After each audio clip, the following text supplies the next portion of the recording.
A single vine on a single fence can produce 150 pounds of food in a season, and in documented cases, over 300 pounds, from just one plant, on a structure you already own. And most people growing food in this country have never planted any of them. That is not a gap in knowledge. That is a gap in what the gardening industry chooses to sell, what the seed catalogs choose to list, and what the nursery labels choose to tell you. The vines on this list do not fit neatly into the retail food system. They are too productive, too ancient, or too regionally specific to move through a commercial supply chain. So they sit on the edges, labeled as ornamentals, planted as privacy screens, grown for the flower and never for the fruit. These 15 vines have been feeding people on every inhabited continent on Earth for thousands of years. One of them kept European settlers alive in North America through the winter of 1620. One of them is documented in Chinese herbal texts going back 1700 years and sells for $60 per pound dried in modern health markets. One of them climbs 15 feet, produces food from 5 completely different parts of the plant, and fixes nitrogen into your soil while it does it. The vine I am going to show you last on this list has a seasonal fruit that has been sold at premium farmers markets in Japan for over 1,000 years, and it is cold hardy enough to survive a Zone 4 winter. Then there is one in the middle of the list that produces a harvestable crop so fast that you can measure the growth overnight at peak summer production. Before we dive in, if you genuinely love what we do here, please hit like, subscribe, and click the bell notification icon. We upload videos like this every week. Here are 15 forgotten vines that will feed your family forever, ranked from remarkable to extraordinary. Let us get into it. Vine number 1.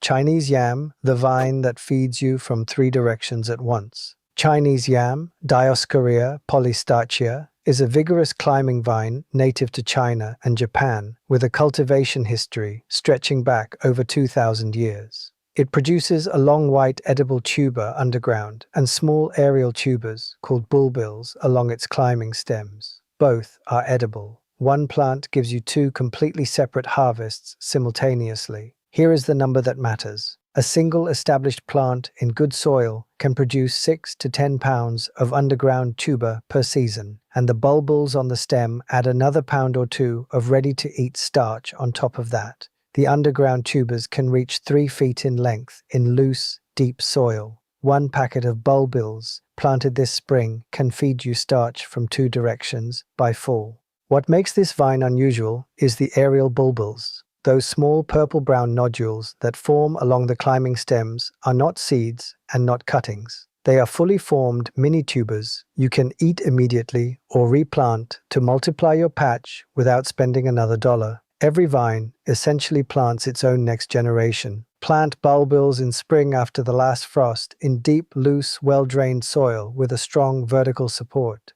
full sun to partial shade. The vine can reach 15 feet or more in a single season. In the Deep South and Gulf Coast states, it behaves as a perennial, dying back to the ground in winter and returning stronger each spring. Across most of the northern continental United States, it is grown as an annual unless roots are mulched heavily through freeze. Be honest about year 1. The tuber will be modest. Year 2 and 3 are when this vine earns its reputation. Vine number 2. Muscadine grape, the grape that outlives everyone. Muscadine, Vitis rotundifolia, is native to the southeastern United States and has been cultivated by indigenous peoples here for longer than European agriculture has existed on this continent. The clusters are smaller than table grapes and the skins are thick, but the flavor runs from floral and honeyed to deeply spiced, depending on the variety. It is nothing like what you find in a grocery store. Pay attention to this number.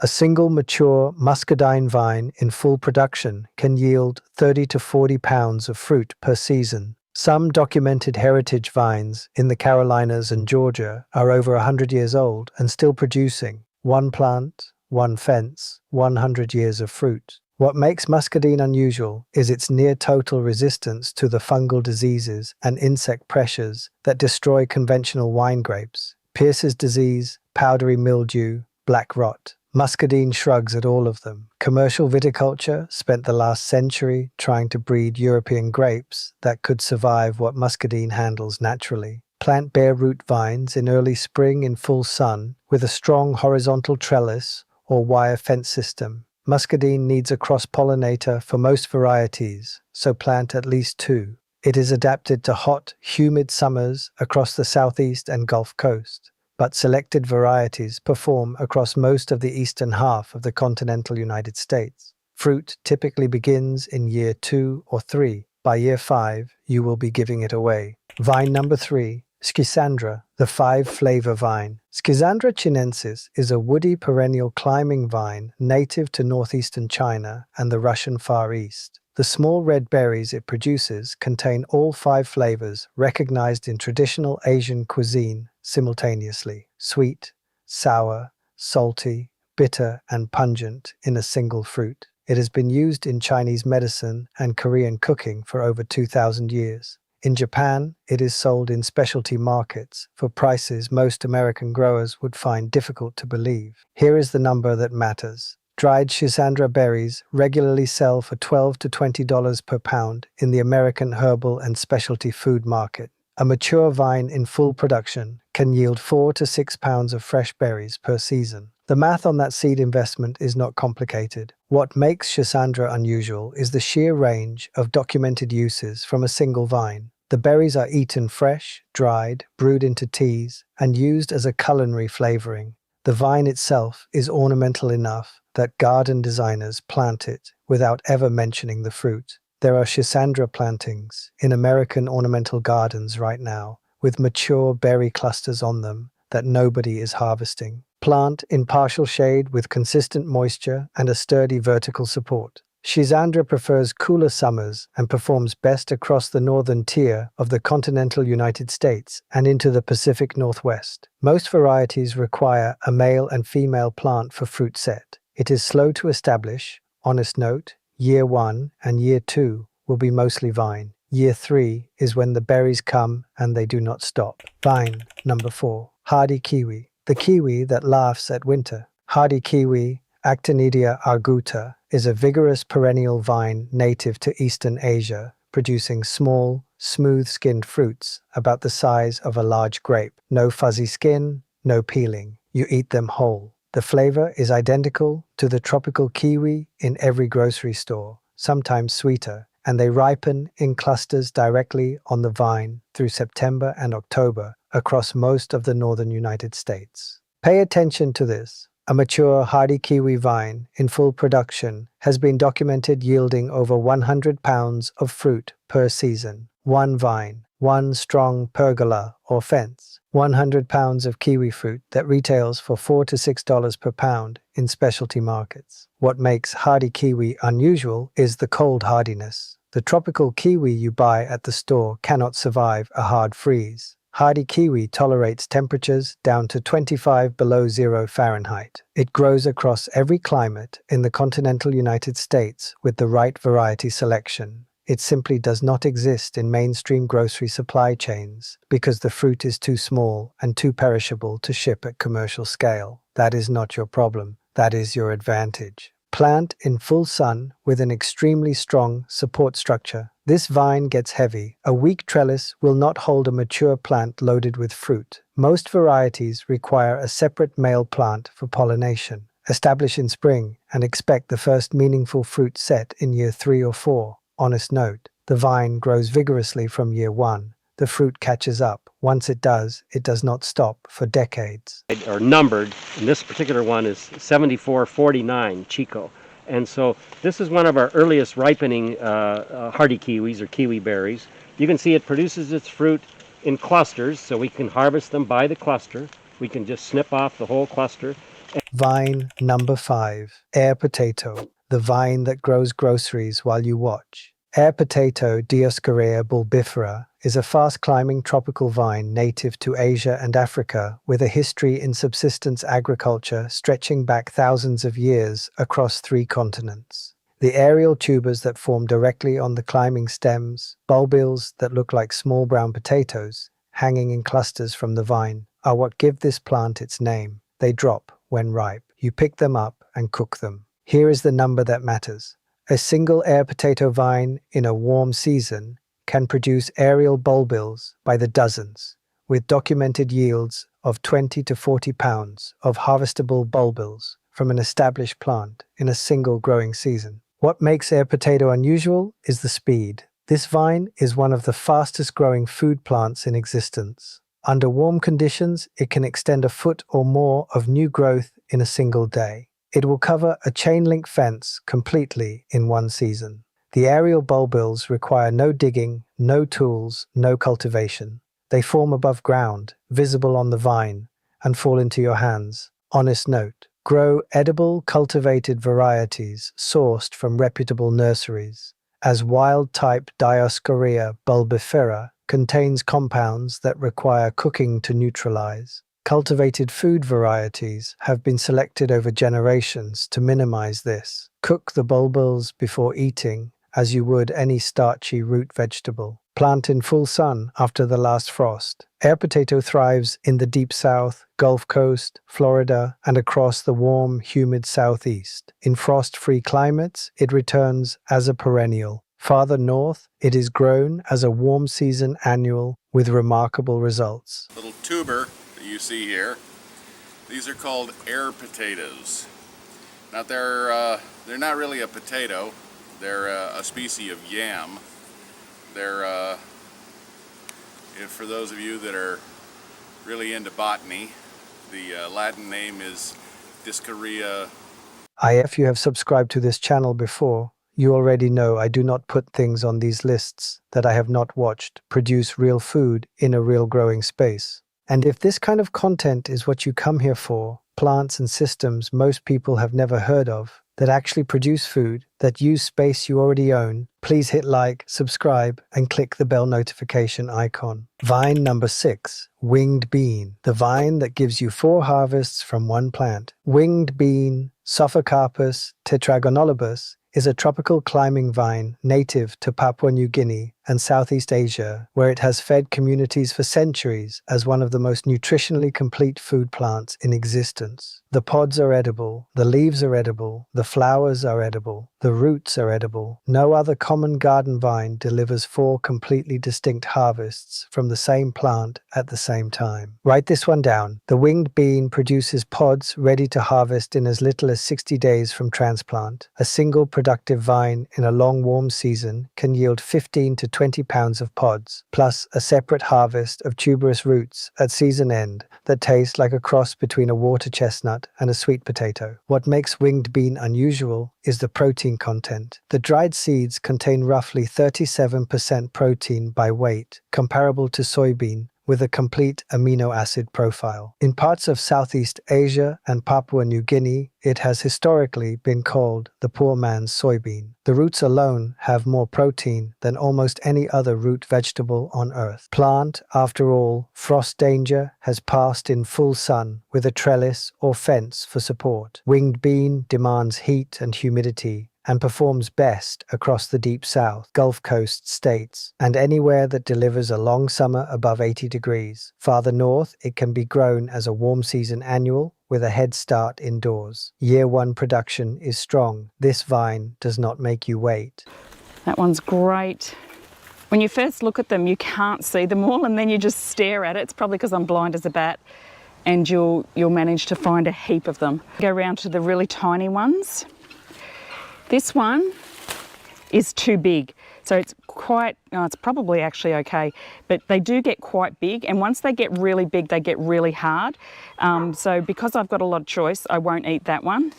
Vine number 7, Cucamelon, the cucumber that forgot to grow up. Cucamelon, Malothria scabrosa, is a slender, fast-climbing vine native to Mexico and Central America, where it has been cultivated as a food crop since before Spanish contact. The fruits are the size of a large grape, striped green and white on the outside, and taste exactly like a cucumber with a clean citrus finish. They were a staple food in Aztec markets, They are currently sold in specialty grocery stores in Brooklyn and Los Angeles for $6 per small clamshell. Lock in on this number. A single Cucamelon vine in a good season produces hundreds of fruits. Hundreds. The vines are fine-stemmed and will cover a chain-link fence or small trellis completely. And once the fruits begin setting, they come in continuous waves from midsummer until frost. What makes Cucamelon unusual is the underground tuber it forms at its root. Left in the ground over winter in mild climates, this tuber overwinters and sends up a vine the following spring that produces far earlier and more heavily than a first-year plant. Most growers treat it as an annual and throw away a perennial root system every fall without knowing it was there. Direct sow or transplant after last frost in full sun with any vertical support. Cucamelon tolerates dry conditions better than true cucumbers and shrugs off the cucumber beetles that devastate conventional crops. It thrives across most of the continental United States as a warm season annual, and in frost-free climates, it returns from the tuber year after year. The vines look delicate. Do not let that fool you. This one, it looks like a little pear. That's cool. So anyway, that's why you should grow cucamelons. I'm really happy with how this turned out, and I'm sure these are going to keep growing until the first frost, or maybe even beyond that. So, you know, from May, June, July, August, September, October, November, I'm getting a good 7 months of growing probably with these cucamelons. So, very successful. Very happy with this grow. Thanks, guys.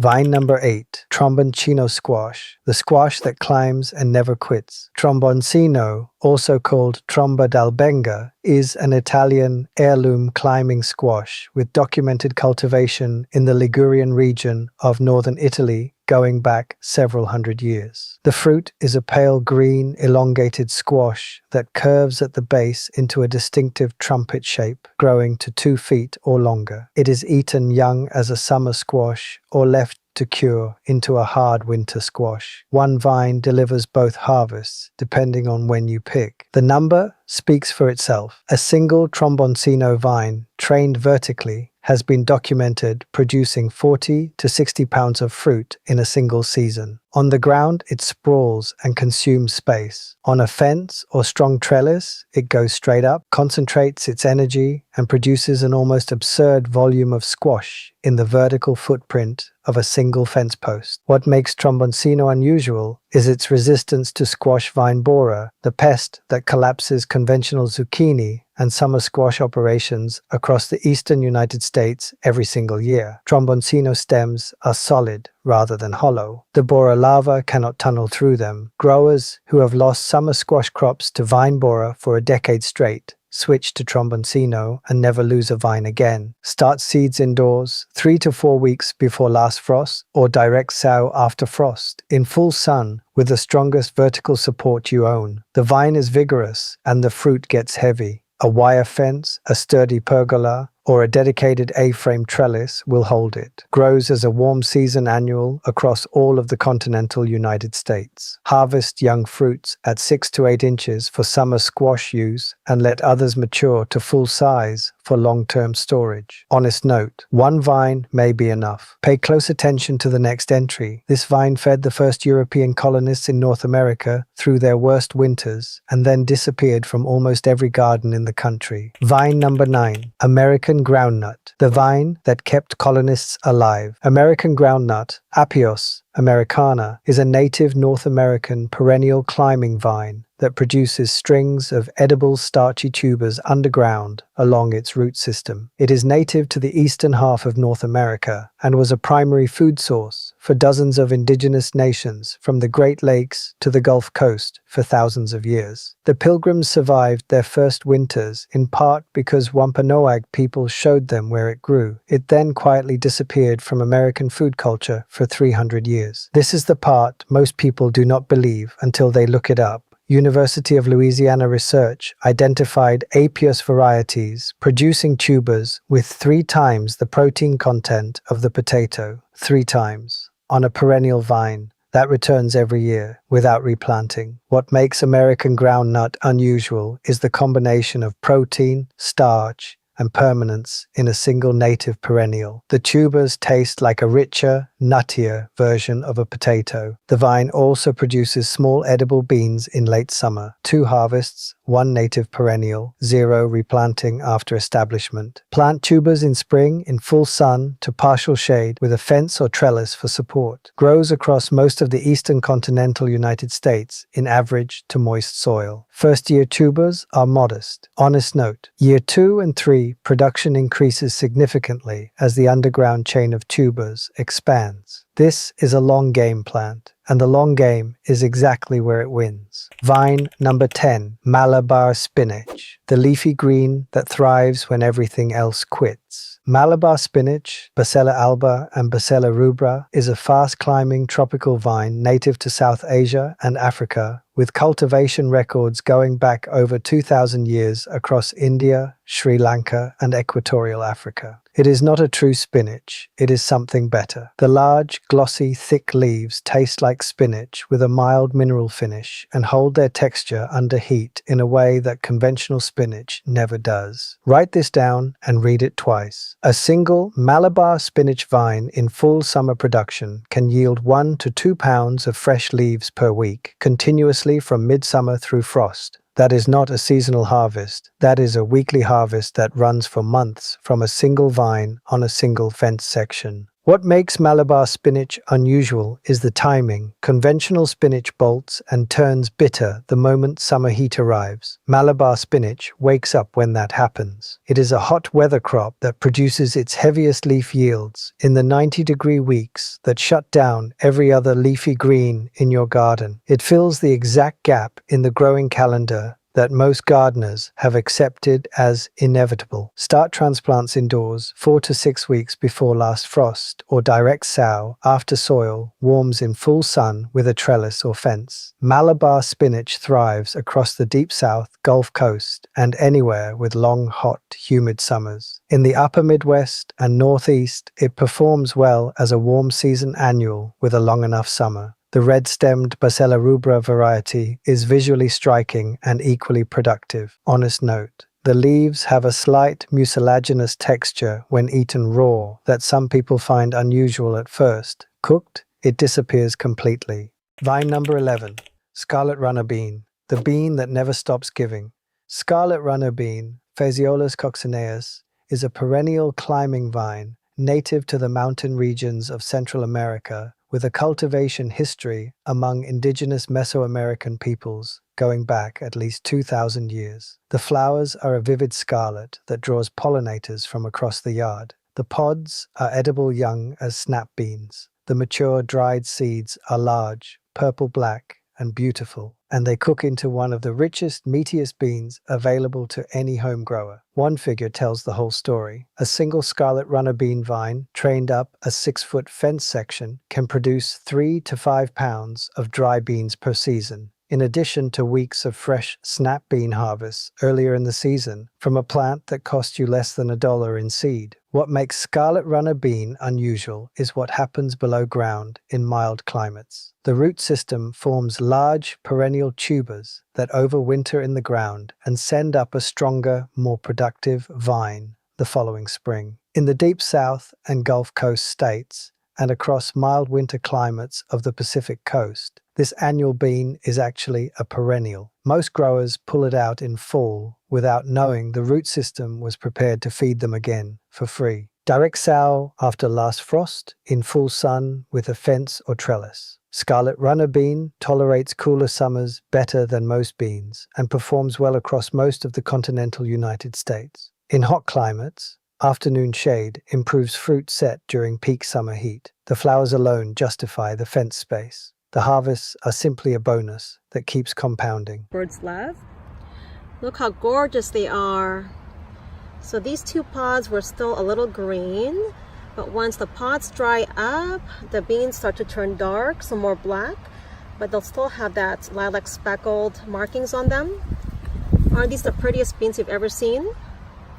Vine number 12, Chayote, the vine that feeds a family from one plant. Chayote, Sechium edule, is a perennial climbing vine native to Mexico and Central America that has been cultivated as a staple food crop across Latin America, the Caribbean, and parts of Asia for hundreds of years. The pale green pear-shaped fruit has a mild, clean flavor somewhere between a cucumber and a summer squash. Every part of the plant is edible: the fruit, the young shoots, the leaves, and the starchy tuberous roots. Stop here for a second. A single mature chayote vine in full production can yield 100 to 200 fruits in a single season. One vine, one strong support structure, up to 200 fruits. In Puerto Rico and Mexico, a single backyard chayote vine has historically been enough to supply a household with fresh vegetables through the entire growing season, with surplus to sell or give away. What makes chayote unusual is the way it is planted. You do not plant a seed, you plant the entire fruit, exactly as you bought it or harvested it, directly into the soil at an angle with the stem end slightly exposed.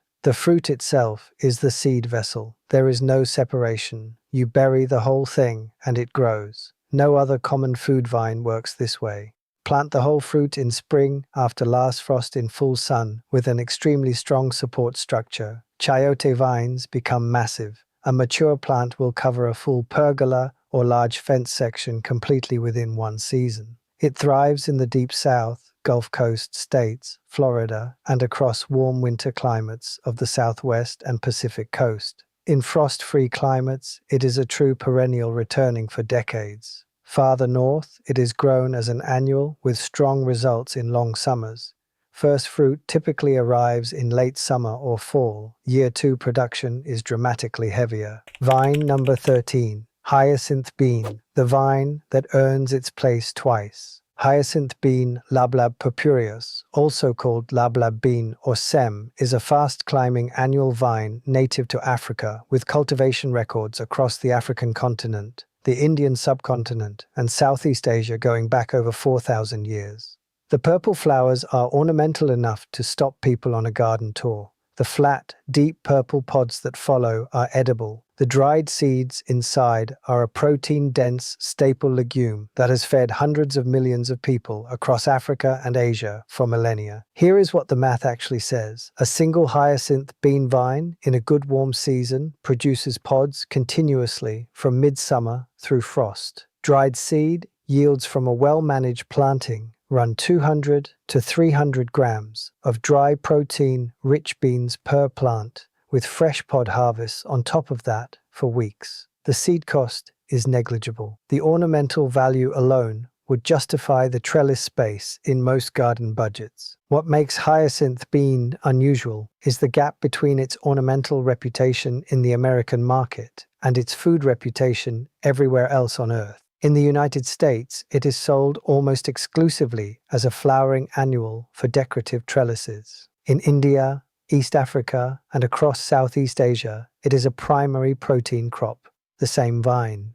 Two completely different identities, depending on which side of the Atlantic you are standing on. Honest note: dried hyacinth bean seeds must be cooked thoroughly before eating, as they contain compounds that are neutralized by heat. Fresh young pods, eaten before the seeds mature fully, are widely consumed without concern, as generations of traditional use confirm. Direct By chopping sow it up and after then last stir-frying frost it in and full consuming sun it. with trellis As you support can see here, grows beautiful as a looking vigorous beans. warm season And this is annual unlike across the all of other the bean variety continental like United fava beans States. where you The only purple eat the foliage, seeds. flowers, and The pods hyacinth make beans it can one be of the consumed most whole, visually including the striking pods. vines on Feet. this So entire they're a list. long growing. Vine number 14. Passion flower, the wild fruit growing in your county right now. Maypop Passiflora incarnata is the cold, hardy, native North American passion flower, a perennial climbing vine found growing wild across the eastern and southeastern United States, from the Atlantic coast to the Great Plains. The flowers are among the most structurally complex and visually extraordinary of any flowering vine on Earth. The egg-shaped fruit that follows is a true passion fruit,